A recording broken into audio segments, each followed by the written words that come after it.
Bom dia, irmãos. Hoje, dia 25 de março, vamos ler Mateus 21, do 28 ao final, número 19 e 20, e o livro de Eclesiastes, capítulo 11, do 9 em diante, e o capítulo 12 até o versículo 14. Então vamos começar por Mateus, capítulo 21, do 28 ao final.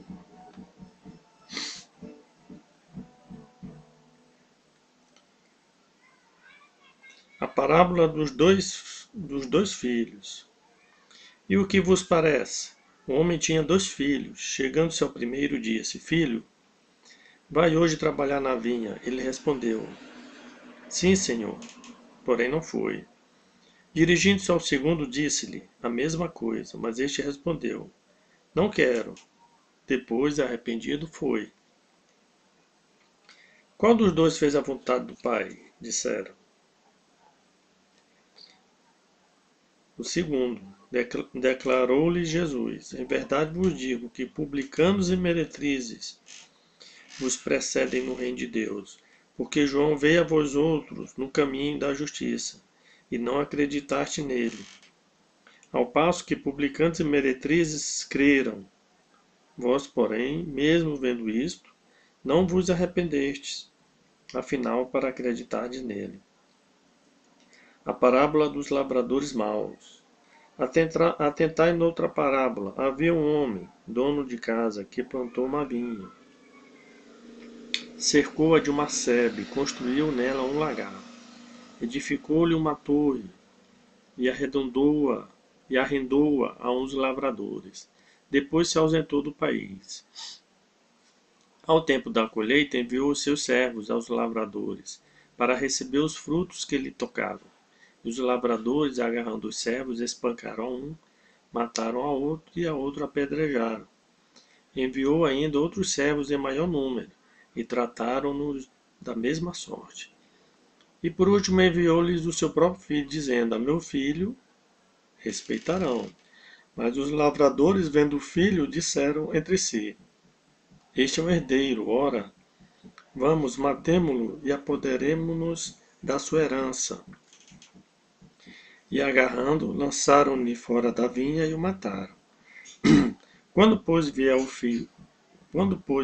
senhor da vinha, que fará àqueles lavradores? Responderam-lhe: Fará perecer horrivelmente a estes malvados, e arrenderá a vinha a outros lavradores, que lhe remetam os frutos nos seus devidos tempos. Perguntou-lhe Jesus: Nunca leste nas Escrituras? A pedra que os construtores rejeitaram, essa veio a ser a principal pedra angular.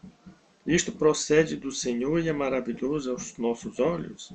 Portanto vos digo que o reino de Deus vos será tirado e será entregue a um povo que lhe produz os respectivos frutos. Todo que cair sobre esta pedra ficará em pedaços, e aquele sobre quem ela cair ficará reduzido a pó. Os principais sacerdotes e fariseus, ouvindo estas parábolas, entenderam que era a respeito deles que Jesus falava. E conquanto buscassem prendê-lo, temeram as multidões, porque estas o consideravam como profeta. Número 19 e 20. A água purificadora. Disse mais o Senhor a Moisés e a Arão: Esta é uma prescrição da lei que o Senhor ordenou, dizendo: Diz aos filhos de Israel que vos tragam uma novilha vermelha, perfeita, sem defeito, que não tenha ainda levado o jugo. Entregá-la-eis a Eleazar, o sacerdote. Este a tirará para fora do arraial e será imolada diante dele. Eleazar, o sacerdote, tomará do sangue com o dedo e dele aspergirá para a frente da tenda da congregação 7 vezes. À vista dele será queimada a novilha, o couro, a carne, o sangue e o excremento. Tudo se queimará. E o sacerdote, tomando pau de cedro, esopo e estofo carmesim, os lançará no meio do fogo que queima a novilha. Então o sacerdote lavará as vestes e banhará o seu corpo em água, e depois entrará no arraial, e será imundo até a tarde.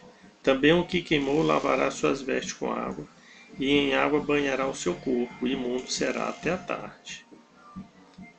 O homem limpo ajuntará a cinza da novilha e a depositará fora do arraial no lugar limpo, e será ela guardada para a congregação dos filhos de Israel, para a água purificadora, é oferta pelo pecado. O que apanhou a cinza da novilha lavará as vestes e será imundo até a tarde. Isto será por estatuto perpétuo aos filhos de Israel, e ao estrangeiro que habita no meio deles. Aquele que tocar em algum morto cadáver de algum homem imundo será 7 dias. Ao terceiro e ao sétimo dia se purificará com esta água e será limpo. Mas se ao terceiro dia e ao sétimo não se purificar, não será limpo. Todo aquele que tocar em algum morto cadáver de algum homem e não se purificar, contamina o tabernáculo do Senhor. Essa pessoa será eliminada de Israel, porque a água purificadora não foi aspergida sobre ele. Imundo será. Está nele ainda a sua imundícia. Esta é a lei quando morrer algum homem em alguma tenda. Todo aquele que entrar nessa tenda e todo aquele que nela estiver será imundo 7 dias. Também todo vaso aberto, sobre que não houver tampa amarrada, será imundo. Todo aquele que no campo aberto tocar em alguém que for morto pela espada, ou em outro morto, ou nos ossos de algum homem, ou numa sepultura, será imundo 7 dias. Para o imundo, pois, tomarão da cinza da queima da oferta pelo pecado, e sobre esta cinza porão água corrente no vaso. O homem limpo tomará isopo e o molhará naquela água, e o aspergirá sobre aquela tenda e sobre todo o utensílio, e sobre as pessoas que ali estiverem, como também sobre aquele que tocar nos ossos ou em alguém que foi morto, ou que faleceu, ou numa sepultura.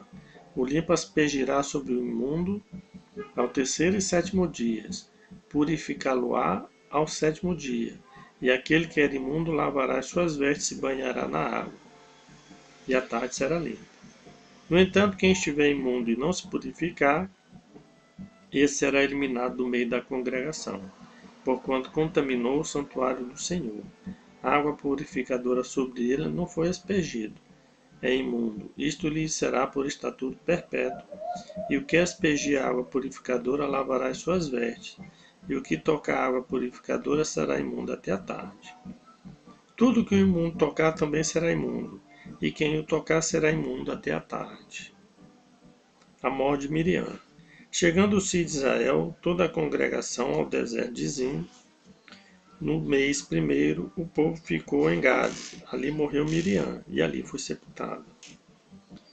Moisés fere a rocha em Meribá.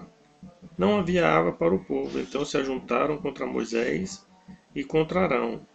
E o povo contendeu com Moisés e disseram: Antes tivéssemos perecido, quando expiraram nossos irmãos perante o Senhor. Por que trouxeste a congregação do Senhor a este deserto? Para morrermos aí, nós e os nossos animais. E por que nos fizeste subir do Egito para nos trazer este mau lugar, que não é de cereais, nem de figo, nem de vides, nem de romães, nem de águas para beber? Então Moisés e Arão se foram de diante do povo para a porta da tenda da congregação e se lançaram sobre o seu rosto, e a glória do Senhor lhes apareceu. Disse o Senhor a Moisés: Toma um bordão, ajunta tu e Arão, teu irmão, e diante dele falai a rocha, e dará a sua água. Assim lhe tirareis água da rocha, e darás a beber à congregação e aos seus animais. Então Moisés tomou o bordão de diante do Senhor, como lhe tinha ordenado. Moisés e Arão reuniram o povo diante da rocha, e Moisés lhe disse: Ouvi agora, rebeldes. Porventura faremos sair água desta rocha para vós outros? Moisés levantou a mão e feriu a rocha 2 vezes com seu bordão.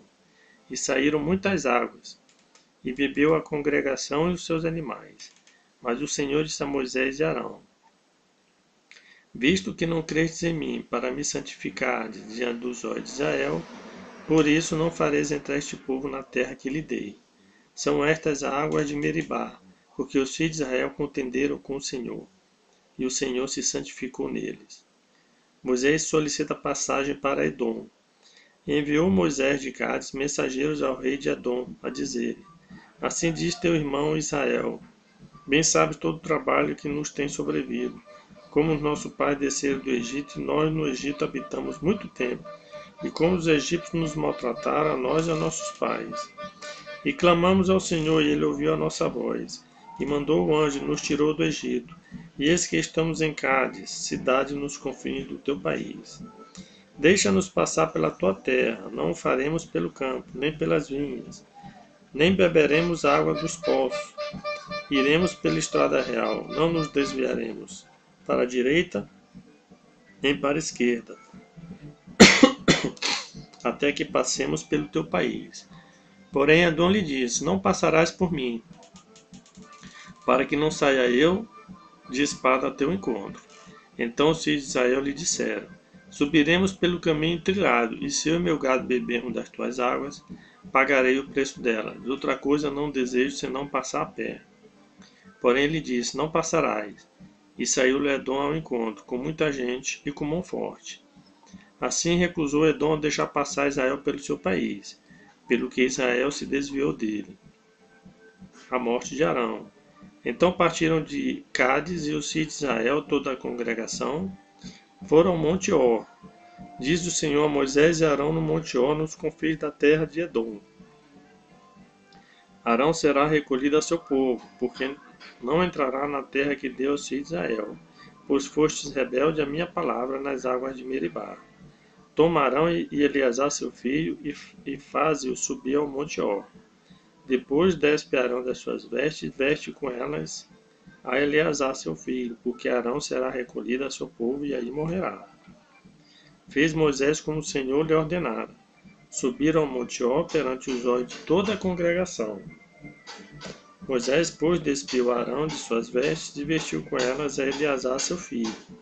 Morreu Arão ali sobre o cimo do monte, e dali desceram Moisés e Eleazar. Vendo, pois, toda a congregação que Arão era morto, choraram por Arão 30 dias, isto é, toda a casa de Israel. Eclesiastes 11, de 9 em diante, até o final.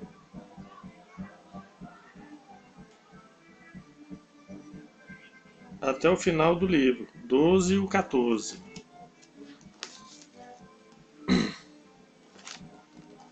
Então, Eclesiastes, começando do 11, de 9 ao final, e o capítulo 12. Alegra-te, jovem, na tua juventude, e recreie-se o teu coração nos dias da tua mocidade. Anda pelos caminhos que satisfazem ao teu coração e agrada aos teus olhos. Sabe, porém, que de todas estas coisas Deus te pedirá contas. Afasta, pois, do teu coração o desgosto e remove da tua carne a dor, porque a juventude e a primavera da vida são vaidade. A velhice, capítulo 12. Lembra-te do teu Criador nos dias da tua mocidade, antes que venham os maus dias e cheguem os anos dos quais dirás: não tenho nele prazer. Antes que se escureça o sol, a lua e as estrelas do esplendor da tua vida, e tornem a vir as nuvens depois do aguaceiro, no dia em que tremerem os guardas da casa, os teus braços, e se curvarem os homens outrora fortes, as tuas pernas, e cessarem os teus moedores da boca, por já serem poucos. E se escurecerem os teus olhos nas janelas, e os teus lábios com as portas da rua se fecharem, no dia em que não puderes falar em alta voz, te levantares a voz das aves, e todas as harmonias, filhas da música, te diminuírem. Como também quando temeres o que é alto, e te espantares no caminho, e te embranqueceres, como floresce a amendoeira, e o gafanhoto for um peso, e te pereceu o apetite, porque vais à casa eterna, e os pranteadores andam rodeando pela praça.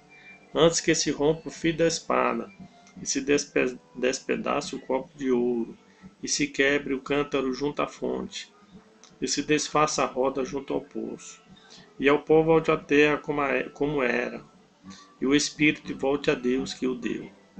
Vaidade das vaidades, diz o pregador, tudo é vaidade. Conclusão: o pregador, além de sábio, ainda ensinou ao povo conhecimento, e atentando e esquadrinhando, compôs muitos provérbios. Procurou o pregador achar palavras agradáveis e escrever com retidão palavras de verdade. As palavras dos sábios são como aguilhões, e como pregos bem fixados, as sentenças coligidas dadas pelo único pastor. Demais, filho meu, atenta, não há limite para fazer livros, e o muito estudar é enfado da carne. De tudo o que se tem ouvido, a suma é: teme a Deus e guarda os seus mandamentos, porque isto é dever de todo homem. Porque Deus há de trazer a juízo todas as obras, até que estão escondidas, quer sejam boas, quer sejam más.